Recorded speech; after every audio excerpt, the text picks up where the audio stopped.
Захейтили вы меня, короче, этой дверью. Все нормально. Не скрипит. А, не, блядь, еще трошки скрипит. Сейчас быстренько.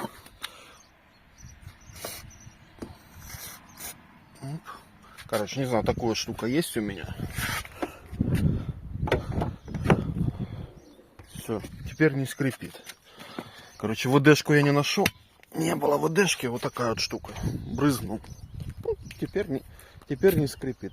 Так что такие дела. И по поводу резины. Резина, ребята, вы такие, знаешь, думаете, что я вообще дебил, блядь. Конечно, я знаю, что вот табличка. Вот сколько качать надо. 2,3, 2,6, 2,7.